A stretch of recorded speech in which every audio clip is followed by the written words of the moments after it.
Siamo qui con Oscar Gatto, ciclista professionista. Ecco, come ti stai trovando nel tuo team nuovo tra virgolette? Sei da 1 anno e mezzo al team Bora, però come ti stai trovando?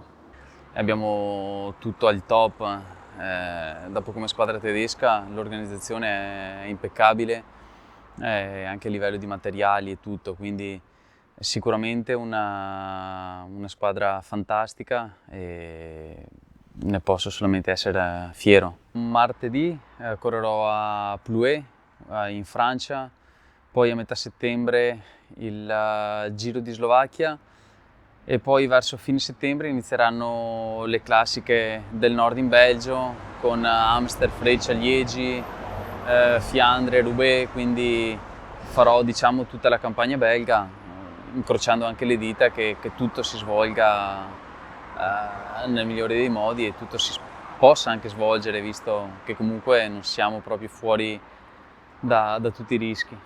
È stata dura più che altro perché diciamo diversi stati hanno imposto proprio la quarantena a casa, invece altri potevano anche uscire in bici e allenarsi, quindi ti dico personalmente è stata dura perché stare a casa diciamo un mese e qualcosa, dopo riprendere, ok adesso ci sono dei rulli, che ti puoi allenare anche in casa, quindi puoi simulare anche abbastanza bene gli allenamenti, però non è la stessa cosa. E poi riprendere è stata dura. Per fortuna la squadra ha fatto subito un training camp a Zolden in Austria e anche lì era difficile organizzarlo con tutti quanti gli spostamenti, con tutte le leggi che c'erano in vigore, quindi sono stati veramente eccezionali. Abbiamo fatto questo training camp e fortunatamente insomma anche la condizione è salita bene e diciamo che ho potuto recuperare parecchio.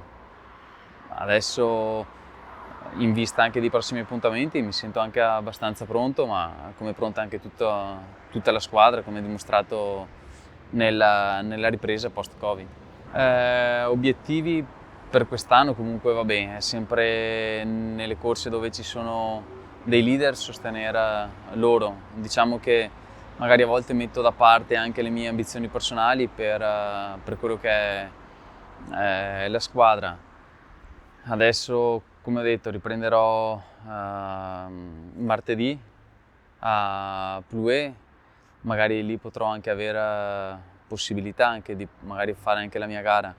Ecco, secondo te il ciclismo dopo il Covid ne esce fortificato o in un certo senso anche modificato?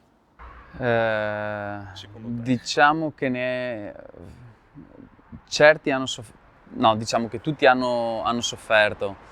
Certe squadre in particolar modo, e infatti ci sono stati anche dei tagli.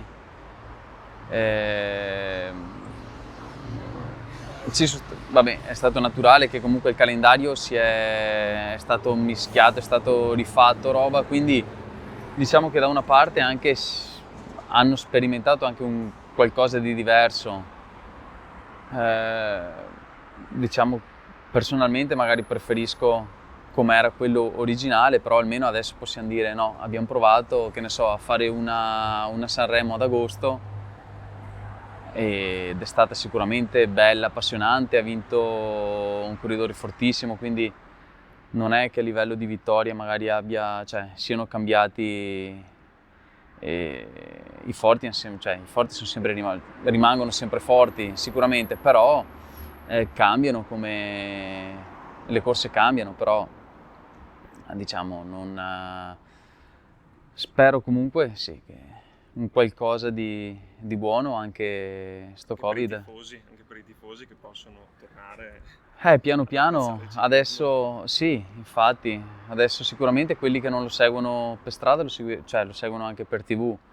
Abbiamo visto che comunque i numeri anche di persone che seguono il ciclismo, il numero è alto, perché comunque guardi lo share anche di quelli che hanno seguito, per dire l'Eroica, che era la prima corsa del calendario post-Covid, anche la Sanremo.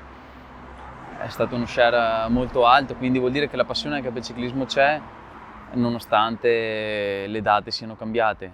speriamo di ripartire da gennaio con sì, che tutto sia regolare e via.